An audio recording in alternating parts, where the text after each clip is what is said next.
1945. O regime nazista está agonizando. No fundo, todos os líderes nazistas deviam saber, mas não podiam dizer em público. Os membros da cúpula começam a debandar. No último momento, os ratos abandonaram o navio e ele ficou furioso. Em meio à loucura do fim da guerra, o diretor da SS, Heinrich Himmler, faz acordos clandestinos. Himmler deixou de ser fiel. Aquilo era traição. E a sombra de Hitler, Martin Bormann, faz uma escolha impossível. Por um lado, ele queria sobreviver. Por outro lado, queria ser leal. A primeira-dama do Reich, Eva Braun, é recompensada por sua lealdade inabalável. O relacionamento era escondido do povo alemão. E o segundo em comando de Hitler, Hermann Göring, tenta tomar o poder. Um passo em falso e ele seria executado. Esta é a história dos asséculas de Hitler. Os ciúmes, as disputas internas e a bajulação que criarão um monstro e alimentarão os maiores horrores do Terceiro Reich.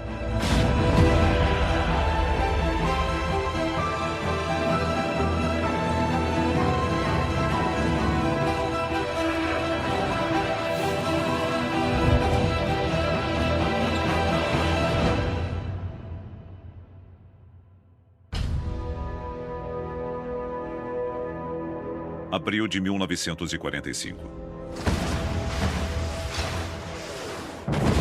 O Exército Vermelho se aproxima de Berlim. E as forças aliadas cruzam o Reno, avançando rumo ao centro da Alemanha nazista. O último e humilhante capítulo do Terceiro Reich já começou. A Alemanha está à beira da derrota. Antes venerados por milhões, Hitler e seu grupo, cada vez menor de seguidores, se escondem em um bunker imundo cercado de tropas inimigas.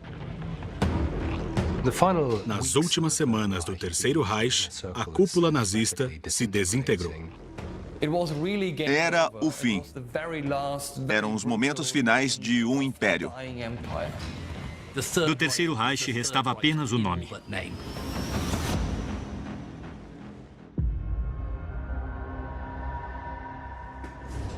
Adolf Hitler, com a saúde abalada e viciado em drogas, se refugia em sua fortaleza subterrânea, sob os jardins da chancelaria do Reich.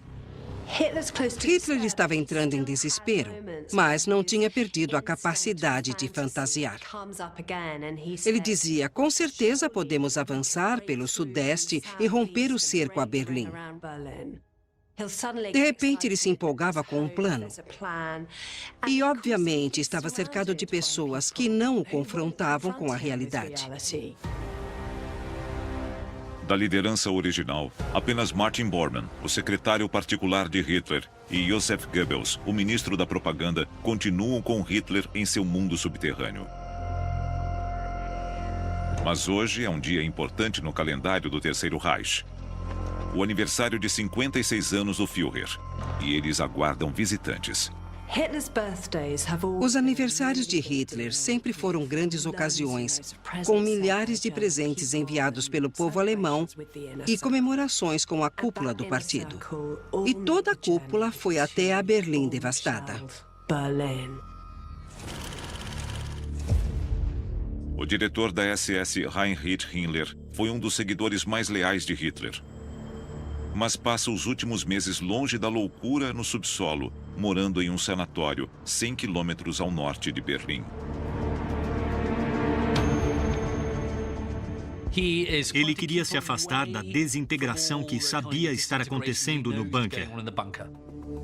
Lá, Himmler tenta firmar acordos com os aliados. Ele quer assumir o comando da Alemanha quando o inevitável acontecer. Apesar de seus atos de traição, Himmler deixa o abrigo do sanatório para visitar Hitler. O leal Heinrich, como Hitler o chamava, seria leal uma última vez. Ele iria até a festa de aniversário de Hitler em Berlim. A jornada até Berlim envolve uma perigosa viagem de carro de 100 quilômetros. Não podemos subestimar o perigo de ir até a festa de Hitler. O presente de aniversário dos soviéticos é um ataque de artilharia ao centro da cidade.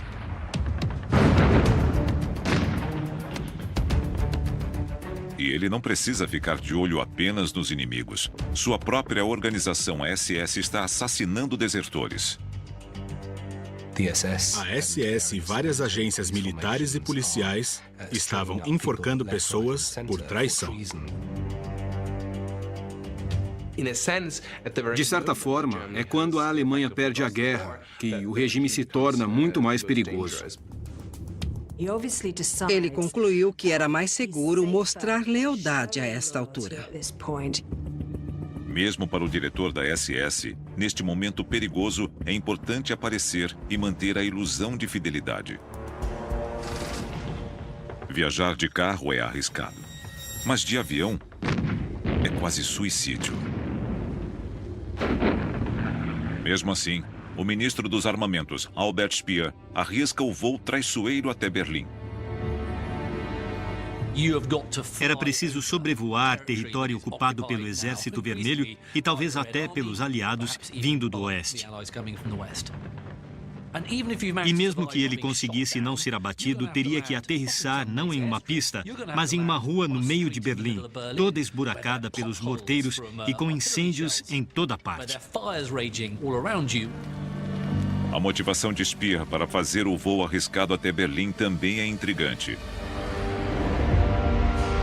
De acordo com sua autobiografia, meses antes, ele planejava assassinar Hitler. Ele alega que seu plano era lançar gás venenoso no bunker.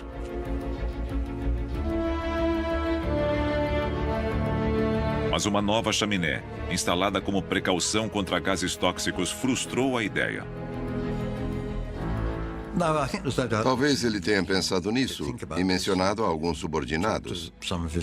Mas é mais provável que ele tenha usado essa história para convencer os aliados de que não era um nazista tão malvado como os outros. Qualquer que seja a verdade, Speer sabe que a derrota está próxima. Ele sabia que a guerra tinha acabado, que servia a um regime derrotado. Então, por que ir a Berlim? Teria Speer alguma ambição secreta? Talvez Speer tivesse esperanças de que Hitler ia entregar o reino a ele.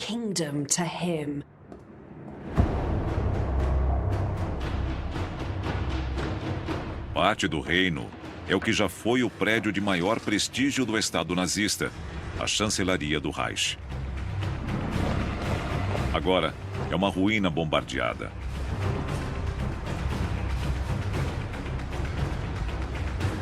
Um cenário adequado para a reunião da cúpula em homenagem ao perturbado ditador em seu aniversário.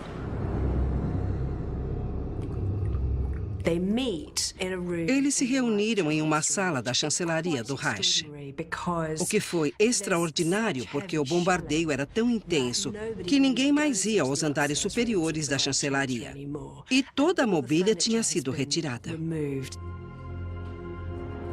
Após sobreviverem às suas viagens, a liderança nazista encara uma espera desconfortável pela aparição do Führer. 8 metros abaixo, no bunker inviolável, Hitler faz o seu ritual diário. Depois do café da manhã e do colírio de cocaína, Hitler se sente disposto bastante para encontrar o seu séquito e receber os parabéns. A festa de aniversário é uma boa ilustração, um microcosmo, digamos, de como a vida que eles levavam no bunker desde janeiro era absurda. Eles moravam em um mundo fantasma. Outro membro-chave da cúpula que enfrenta o risco de viajar até Berlim é o comandante da Luftwaffe, Hermann Göring. Göring ainda continuava se considerando o segundo no comando do Reich. Há 4 meses, o homem que se juntou ao partido nazista como herói de guerra e garoto propaganda faz planos para a vida após o Führer. Ele estava farejando como um grande tubarão alguma oportunidade de finalmente tomar o poder. Hitler finalmente faz sua aparição. Ele é acompanhado pela primeira-dama não oficial do Terceiro Reich, sua amante, Eva Braun. O relacionamento de Hitler com Eva Braun era complexo. Quando estavam juntos, Hitler era um homem diferente. Embora estejam juntos há 12 anos, os nazistas mantêm a ilusão de que Hitler é solteiro, dedicado apenas à nação alemã. Ela nunca foi publicamente reconhecida e o relacionamento foi escondido do povo alemão. Para a cúpula nazista, ver o Führer com sua amante é um sinal de que, para Hitler, o fim está próximo. Ainda mais alarmante é seu estado físico. Boa parte dos líderes ficou totalmente chocada com a fragilidade dele. Nos aniversários, Hitler sempre fazia discursos, se gabava e os incentivava a buscar a grandeza. Mas aquilo foi muito diferente. Foi constrangedor e deprimente.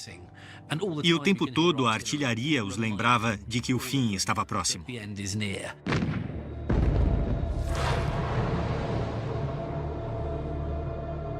Como sempre, Martin Bormann, o secretário particular e sombra permanente de Hitler, está por perto quando Führer faz um anúncio importante. Hitler ficará em Berlim e, se necessário, morrerá no bunker. Os membros da cúpula reagiram de formas diferentes. Todos estavam tensos e constrangidos. Para Bormann, a notícia de que o Führer ficará no bunker é arrasadora. Ele esperava que a liderança nazista se mudasse para o Berghof, o retiro de Hitler nas montanhas. Uma década antes, Bormann supervisionou sua construção, incluindo uma rede de bunkers impenetráveis nas profundezas dos Alpes, projetados para manter o Führer e Bormann a salvo. Mas isso não acontecerá. Era apenas um sonho, e Hitler ainda tinha clareza o bastante para entender que não fazia sentido pensar nisso. Por enquanto, o plano de Bormann é frustrado.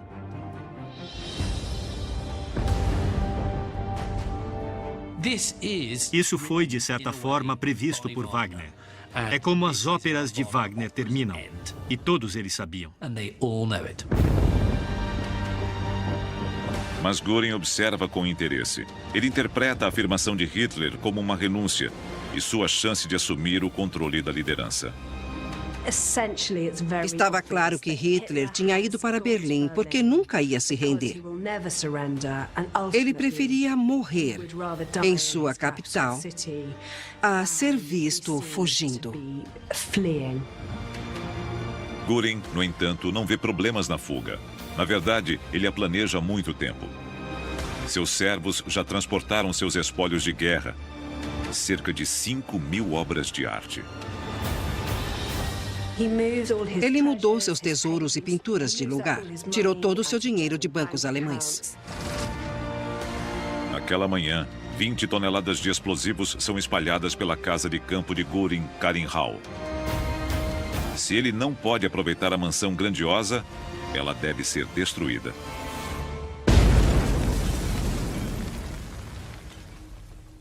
O fato de Göring ser o primeiro a partir não passou despercebido.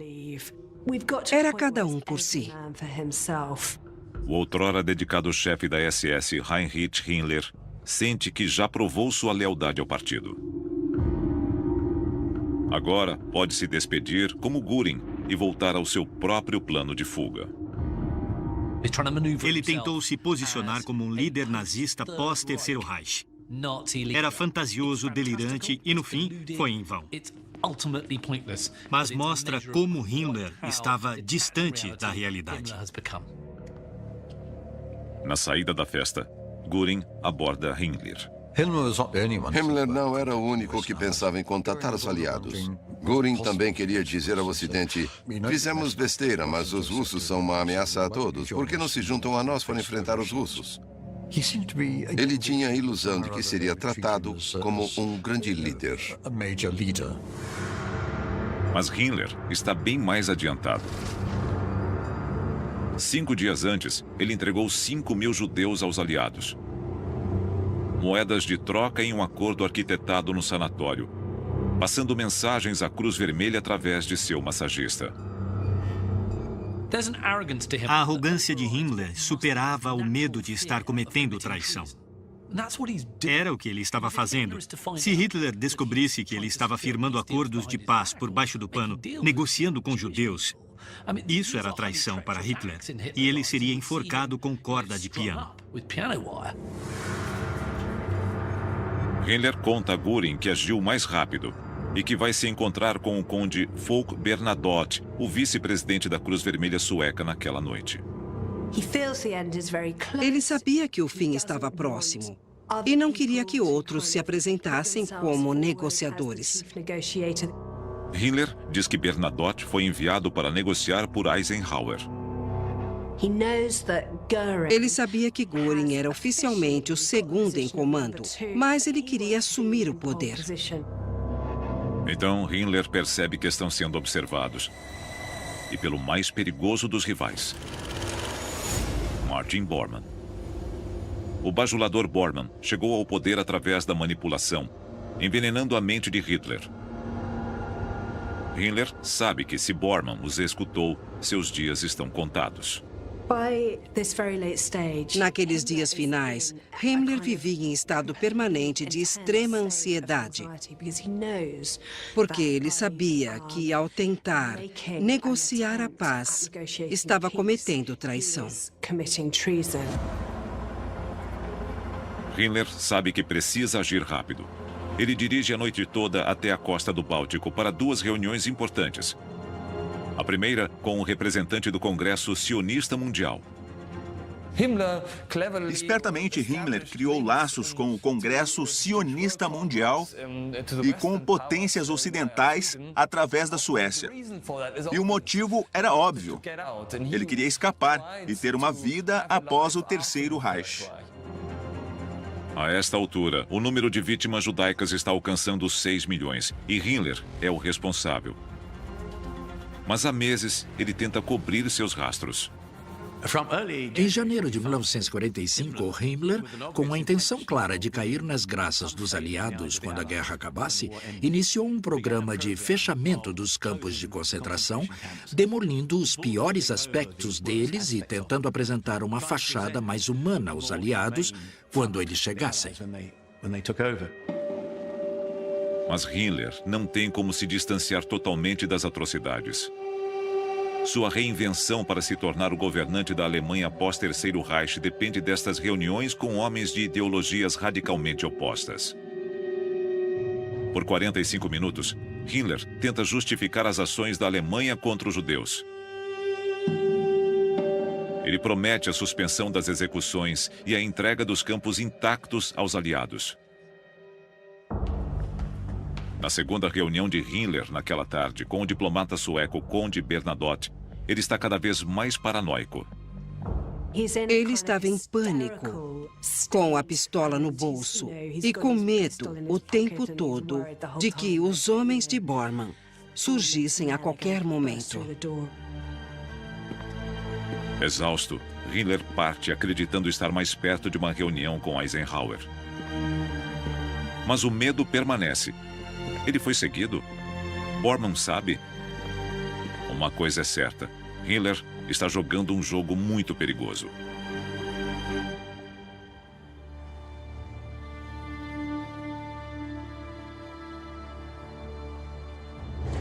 No dia seguinte, no Führerbunker, durante a conferência diária de Hitler, seus generais fazem um relatório da situação militar. Em 27 de abril, há uma reunião vital de Hitler com líderes da cúpula nazista, incluindo generais e também Bormann e Goebbels. É quando ele finalmente entende que não há saída para a situação militar. que eles perderam a guerra. Não havia dúvida.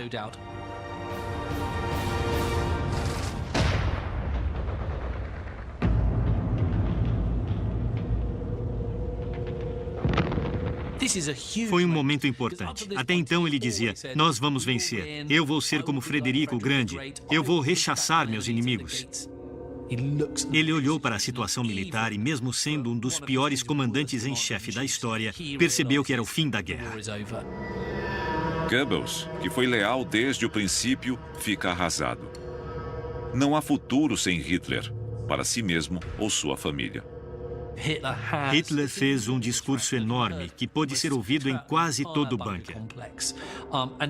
E os generais só podiam tremer diante daquela explosão de raiva.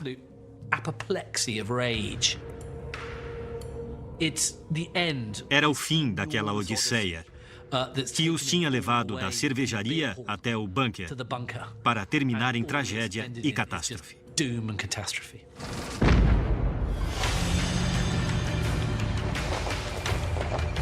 As últimas rotas de fuga estão desaparecendo e o Exército Vermelho se aproxima.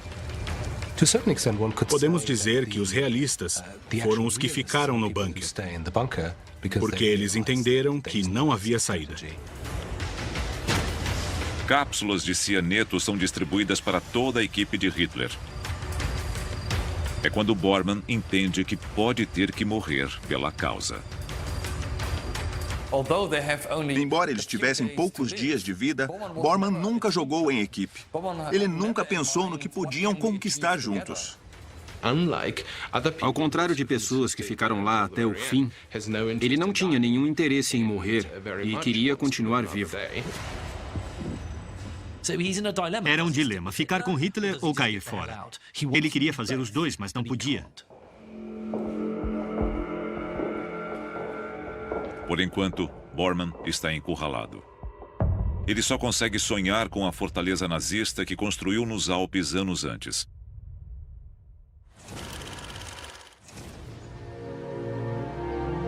Mas Göring já está aproveitando o ar fresco da montanha. Ele fica sabendo que Hitler aceitou a derrota. E apesar do plano de Himmler, Göring decide que dará sua cartada pelo posto mais alto. Mas até que Hitler esteja morto, é um jogo perigoso. Era o dever oficial dele, caso o Führer morresse ou fosse incapacitado pelas circunstâncias, assumir o governo da Alemanha. Ele dita cuidadosamente uma carta a Hitler, pedindo autorização para assumir como seu sucessor. Meu Führer, o senhor está sob pressão. E a menos que me diga o contrário em 24 horas, vou presumir que perdeu a capacidade de governar e eu me tornarei Führer. Ele percebeu imediatamente que era algo muito sensível. Um passo em falso e ele seria executado. Como de praxe, Bormann é o primeiro a receber o telegrama de Göring. Tudo que chegava a Hitler passava por Bormann. Era importante para ele que o poder não mudasse de mãos. E ele não queria que Göring especificamente fosse o próximo líder da Alemanha. Porque se ele, Bormann, sobrevivesse, ele não tinha um bom relacionamento com Göring. Então ele apresentou o telegrama como evidência de deslealdade.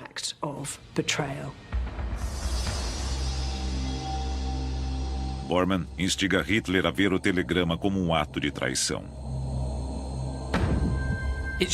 Aquilo mostrava o tamanho do fracasso. Se ele não tinha mais Göring, não tinha mais ninguém.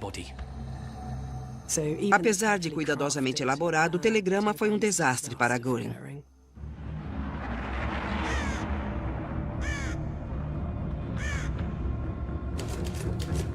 E Bormann vai além.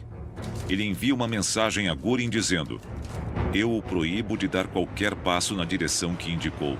Assinado Adolf Hitler. Göring viu que a coisa estava feia e mandou outro telegrama. Tudo bem, eu renuncio. E eles disseram ao público alemão que Göring tinha sofrido um ataque cardíaco e ia renunciar de todos os seus postos. Mas a renúncia de Göring não é o bastante para Bormann. Ele ordena a prisão e execução de Göring. Ele foi preso pela SS, mas uma unidade da Luftwaffe passou por ali e ele disse: socorro, a SS me pegou, façam alguma coisa. Eles mandaram a SS embora e Göring foi salvo. A sorte está do lado de Göring e ele vive para continuar lutando. Outro alvo na mira de Bormann é Heinrich Himmler. Desde suas reuniões secretas para firmar a paz com os aliados, Himmler aguarda ansiosamente por uma resposta. Ele só pode torcer para que seu ato de traição não venha à tona. Bormann tem investigado, mas não encontra nada conclusivo para acusar Himmler. Então, os aliados dão um presente a Bormann. Notícias sobre os acordos clandestinos de Himmler são divulgadas para todo mundo. O segredo de Himmler é revelado. E ele sabe exatamente o que isso significará para Hitler. As transmissões inimigas revelavam que o leal Heinrich, como ele o chamava, tinha agido pelas suas costas e buscado a paz. Há uma diferença entre Göring e Himmler.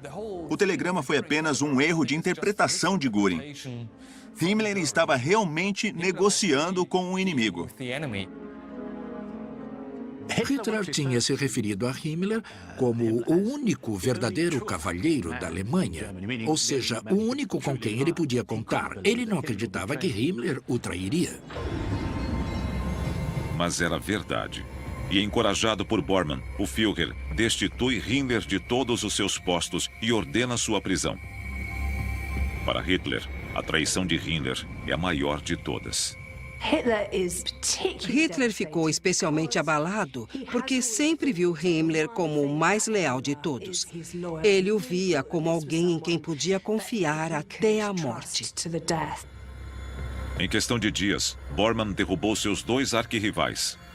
O segundo em comando de Hitler, Hermann Göring, e o diretor da SS, Heinrich Himmler. É uma vitória vazia, já que o regime está claramente morto. Mas na cabeça de Bormann, ele finalmente chegou ao topo.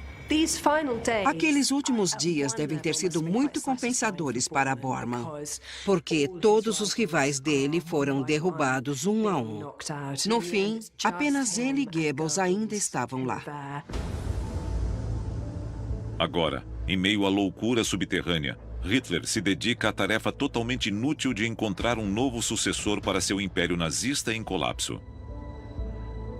E estes dois homens, a sombra silenciosa Bormann e o sempre leal Goebbels, são os únicos candidatos do séquito de Hitler que restam no bunker. Mas Hitler não escolhe nenhum dos dois. Para onde ia o poder? Bem, ia para o grande almirante Karl Dönitz. Dönitz está bem longe do bunker, no extremo norte da Alemanha, no porto de Flensburg. Aquele homem não era parte do círculo íntimo de Hitler. Basicamente, Hitler sentia que podia confiar em Dönitz, quando todos à sua volta tinham ido embora e o traído. Dönitz conquistou a confiança de Hitler, em parte por ter cumprido a promessa de uma revolução marítima realizada por novos submarinos capazes de submergir por longos períodos. Desde o início de 1945, os dois homens se aproximaram. Dönitz representava uma nova figura de fora do círculo e um homem que poderia fazer alguma coisa com a nova Alemanha. Ele não participava das disputas internas, nem daquela novela que já durava 2 décadas. Como prêmio de consolação, Goebbels recebe o título de chanceler do Reich da Alemanha. Enquanto Bormann é nomeado presidente do que resta do Partido Nazista. Para ele, é uma grande honra. Bormann se considerava super leal. O que quer que acontecesse, ele estaria lá. Ele sabe que seu poder depende da proximidade de Hitler. Para Bormann, não há saída. Bormann não conseguiu convencer Hitler a partir, então, relutantemente, ele teria que encarar a própria morte. A lealdade de Goebbels é mais fanática. Para ele, não há futuro sem o Führer. No bunker, Goebbels escreveu uma carta ao seu enteado. Então nós sabemos o que estava pensando. Ele disse: tudo que eu tenho se deve a Hitler. Eu devo tudo que sou a Hitler. E seria um ato de extrema deslealdade não ficar ao lado dele até a morte. Sua dedicação a Hitler é tão grande que ele leva sua esposa Magda para o bunker. Sua esposa, Magda Goebbels, era tão dedicada a Hitler quanto ele, e ela insistiu em levar os filhos. Eles disseram às crianças que iam entrar no bunker para estar no centro de tudo quando a vitória iminente acontecesse. Goebbels era um homem muito inteligente, mas ainda maior do que sua inteligência era a lealdade, equivocada, é claro, ao mais cruel dos homens.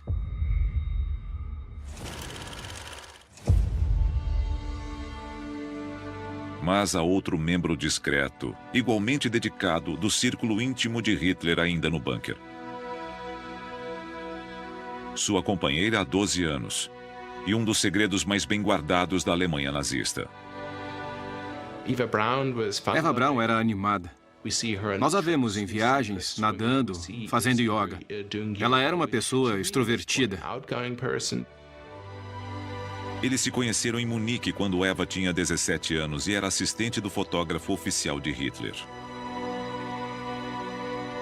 Agora, após mais de uma década de um relacionamento clandestino, ela finalmente vai agarrar o seu homem. Pouco após a meia-noite de 29 de abril, ocorreu um dos casamentos mais deprimentes, surreais e bizarros da história. Foi entre Hitler e sua amante, ou namorada de longa data, Eva Braun. Eles se casaram na sala de reuniões do bunker. Ele mandou Eva ir embora e ela se recusou. Então, ele se casou com ela, o que foi uma bela reviravolta. Ela disse que não podia viver sem ele e preferiria morrer ao seu lado. Ela usou um vestido preto, que era uma cor tradicional para vestidos de casamento. Ela escolheu as joias, arrumou o cabelo. E a prisão da Gestapo em Berlim forneceu alianças de ouro, que foram tiradas das vítimas judaicas.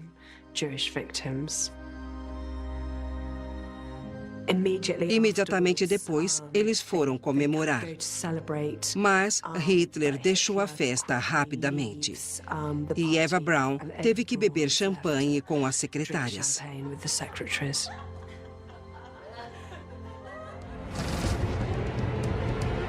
Na superfície, alheio ao drama subterrâneo no bunker.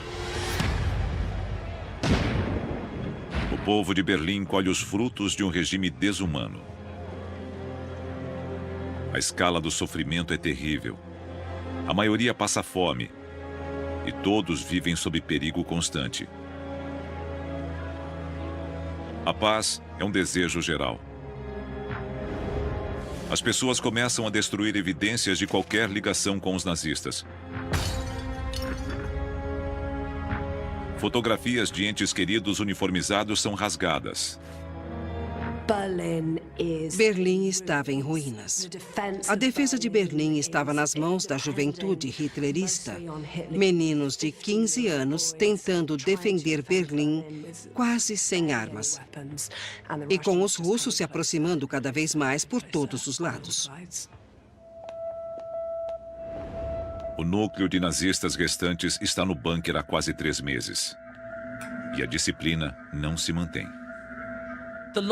As últimas 24 horas no bunker foram uma visão do inferno. Todos sentados, bêbados, discutindo como vão se matar ou discutindo como vão fugir. Era um buraco no chão. E a vida lá era triste e surreal. Eu tento imaginar o cheiro e o barulho do bunker. O sistema de ar-condicionado era movido a diesel, ruidoso. E descreveram o cheiro como de urina e odor corporal fétido e repolho. Os oficiais restantes da SS estão permanentemente bêbados e junto com as mulheres do bunker, determinados a aproveitar suas últimas horas. O bunker foi se tornando uma pocilga cada vez mais sórdida, fedorenta, enfumaçada e regada a álcool. A vida lá era extremamente claustrofóbica. Era uma área pequena, com as pessoas todas apertadas.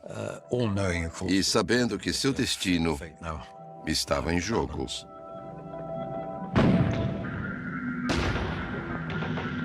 Agora os soviéticos estão a apenas 1 quilômetro de distância. Para aqueles no bunker, o tempo está acabando. Era o fim do Reich. Naquele dia, notícias de Milão chegam ao bunker. O colega fascista de Hitler e antigo aliado Benito Mussolini foi capturado por partisãs italianos. Hitler ficou horrorizado ao saber do destino de Mussolini. Além de ter sido executado, ele foi pendurado com sua amante em uma praça de Milão. E Hitler estava determinado a não sofrer aquela humilhação. O corpo dele não ficaria com os russos. Hitler provavelmente gostaria de ter liderado suas tropas em batalha e morrido de forma nobre, mas foi um fim melancólico.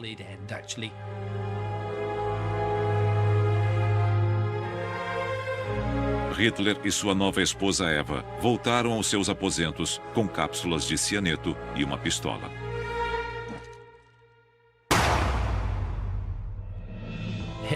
Hitler pegou a pistola e atirou em si mesmo no rosto. E a mulher dele se envenenou, provavelmente ao mesmo tempo. Bormann abriu a porta, só para confirmar se aquilo tinha realmente acontecido. Depois que Hitler e Eva Braun se mataram, um clima estranho se abateu sobre o bunker. Pessoas que tinham entrado no bunker porque eram seguidores fiéis, agora teriam que tomar decisões por conta própria. Considerando a exibição pública do corpo de Mussolini, a primeira tarefa de Bormann é se livrar dos corpos de Hitler e Eva. Quando eles carregaram os corpos de Hitler e Eva Braun até o jardim da chancelaria para serem queimados, deve ter sido um momento de reflexão. Eles atrelaram suas vidas àquele homem por 20 anos. Agora ele estava morto. A Alemanha arruinada e eles provavelmente morreriam também. Era a falência do sistema a que tinham servido. Hitler foi queimado. Ele foi finalmente destruído.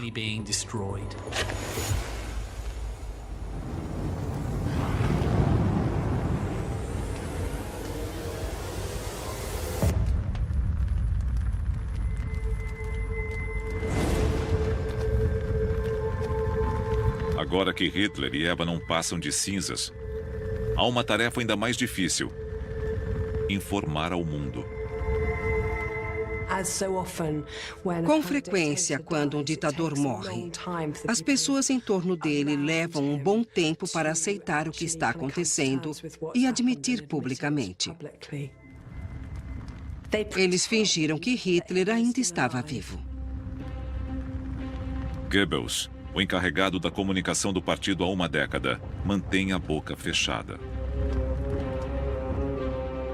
O atraso dará a ele e Bormann uma última chance de negociar uma rendição com o Exército Vermelho sem consultar o novo chefe de Estado, Dönitz. Mas para Goebbels, o novo chanceler do Reich, sua única tentativa de diplomacia internacional termina em completo fracasso.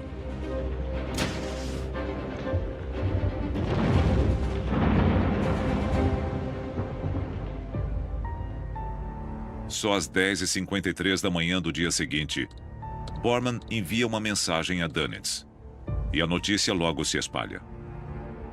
Hitler se matou. E a linha de sucessão foi respeitada. O ex-amigo de Hitler logo fica sabendo, o ministro dos armamentos, Albert Speer. Quando ouviu sobre o suicídio, ele pegou uma foto de Hitler e chorou. Depois, escreveu que foi quando o laço se rompeu. O feitiço foi quebrado. Para Bormann, a morte de Hitler não quebrou nenhum feitiço, mas reduziu o seu poder. O telegrama foi uma tentativa de mantê-lo. Bormann enviou um telegrama patético a Dönitz, informando a Dönitz que ele era agora o presidente do Reich e dizendo, vou levar a autorização por escrito. Isso revela um homem desesperado para se agarrar a outro líder. Eu, Martin Bormann, vou levar a autorização. Só eu posso fazer isso. Bobagem. O telegrama era o bastante. A ordem transmitida por Hitler era o bastante. Mas ele dá a Bormann um motivo para sair do bunker.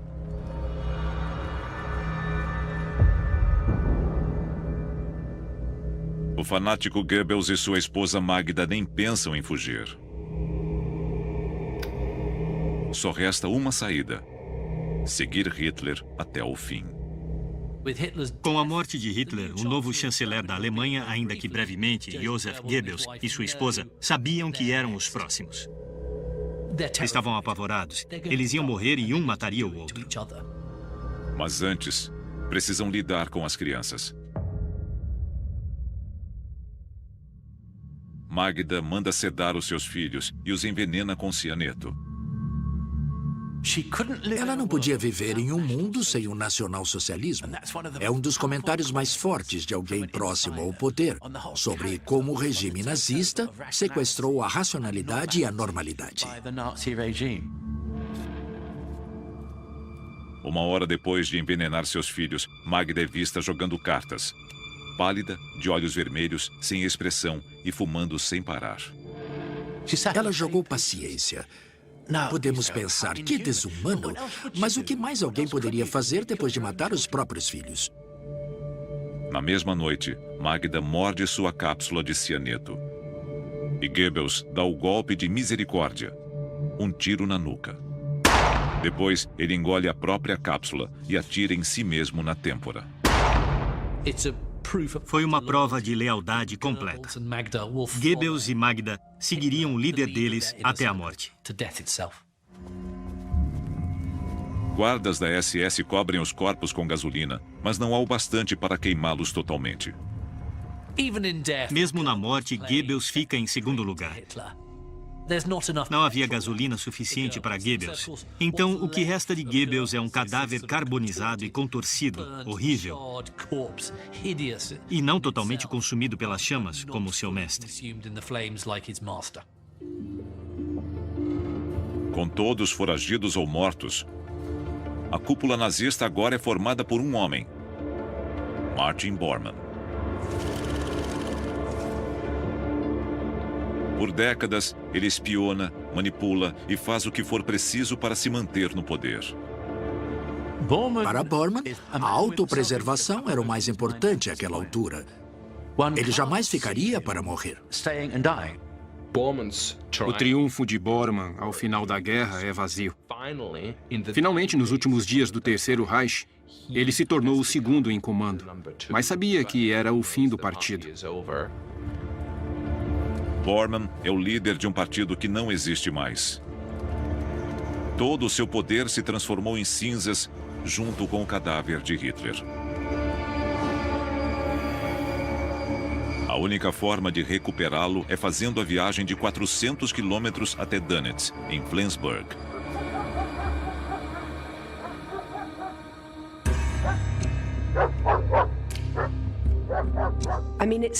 Ir até o norte era uma viagem incrivelmente ambiciosa. Sem dúvida, ele esperava se tornar tão indispensável para Dönitz quanto foi para Hitler. E achava que podia controlá-lo. Foi essa fantasia que o motivou quando tentou fugir. Bormann estava louco para ir até o norte, louco para se juntar ao novo governo. Bormann guarda o testamento de Hitler em sua pasta. Ele queria sentir que estava carregando a autoridade do Führer, embora a pessoa em si estivesse morta. Adolf Hitler não existia mais. Para chegar a Flensburg, ele terá que atravessar as linhas russas. Mesmo após a morte do Führer, ele ainda tinha o instinto de sobrevivência. Ele queria salvar a própria pele e fez uma tentativa de escapar.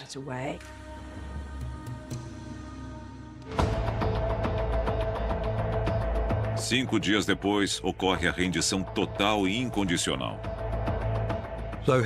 Hitler não queria se render e não se rendeu, mas não havia escolha. E Dönitz, o novo presidente da Alemanha, enviou um emissário ao QG de Eisenhower em 7 de maio para assinar a rendição incondicional.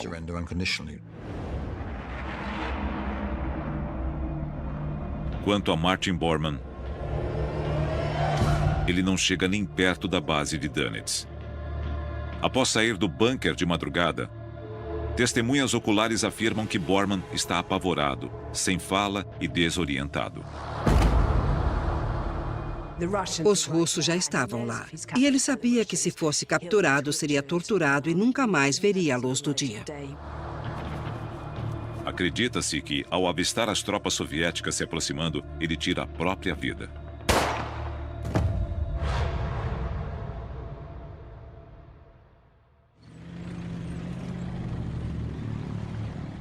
Três semanas depois, enquanto os aliados ocupam a Alemanha, Heinrich Himmler está foragido. Como Himmler era o líder da SS, era de se esperar que ele lutasse nas ruínas da chancelaria em Berlim, mas não foi o caso. Em maio de 1945, Himmler é finalmente capturado pelos ingleses no norte da Alemanha. Mas durante um exame médico, ele morde uma cápsula de cianeto. O covarde assassino de milhões escolhe a saída mais fácil.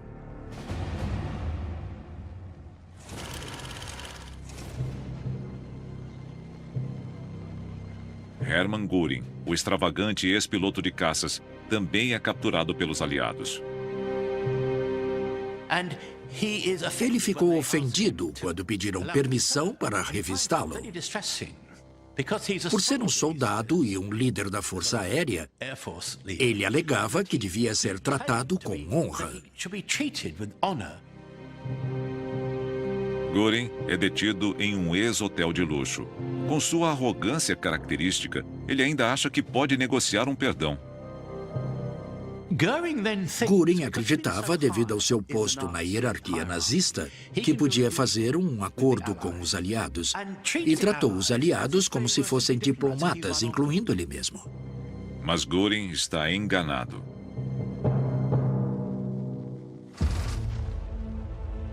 Seis meses depois, começam os julgamentos de Nuremberg. Eles durarão quase um ano. Göring senta-se ao lado de seu antigo colega da cúpula nazista, o ex-delegado do Führer e discípulo de Hitler, Rudolf Hess. Hess estava preso na Inglaterra desde que voou sozinho até a Escócia 4 anos antes, com um plano absurdo de propor a paz ao Reino Unido. Agora, reunido a Göring, chega a hora do acerto de contas. Sempre confiante, Hermann Göring nega categoricamente qualquer conhecimento sobre as atrocidades nos campos de concentração. Ele se apresenta como um diplomata pacífico e insiste que tudo o que fizeram foi motivado pelo patriotismo. A defesa de Göring era: eu estou aqui porque perdemos a guerra. Se tivéssemos ganhado, vocês estariam aqui como réus. Apesar de seu desempenho enérgico, Göring é condenado à morte por crimes de guerra. Mas apenas 2 horas antes da execução da sentença, uma ampola de cianeto, provavelmente entregue por um guarda, permite que ele escape da forca. Albert Speer nega qualquer conhecimento sobre o Holocausto e condena os crimes de Hitler e do regime nazista. Ele é condenado a 20 anos de prisão. E quando libertado, se apresenta como o bom nazista. Só após sua morte, aos 76 anos, a verdade é revelada. O último sobrevivente é Rudolf Hess. Cumprindo prisão perpétua em Spandau, em Berlim, em 1987, aos 93 anos, ele se enforca no chalé do jardim da prisão. A cúpula nazista foi forjada nas cinzas da Primeira Guerra Mundial. Párias e heróis de guerra, unidos pela sensação de abandono, uma ideologia perversa e a sede de vingança. Só o acaso poderia ter criado as condições para que fizessem o que fizeram. Determinados e sagazes, eles aproveitaram o descontentamento de uma nação e enganaram seu país para alcançar posições de poder absoluto. Mas a ambição pessoal e os ciúmes fizeram com que se voltassem uns contra os outros em traições sangrentas. Havia um amargor por trás de tudo. Somando as rivalidades pessoais, nós temos uma combinação explosiva. Foi um regime no qual todo o poder emanava de um homem. Tudo girava em torno de Hitler. Ele estava no centro do círculo. Sem ele, tudo desmoronaria. No fim, o único legado da cúpula nazista é a confirmação terrível de que um punhado de facínoras pode mergulhar o mundo em conflito. E dos horrores que seres humanos podem infligir ao próximo.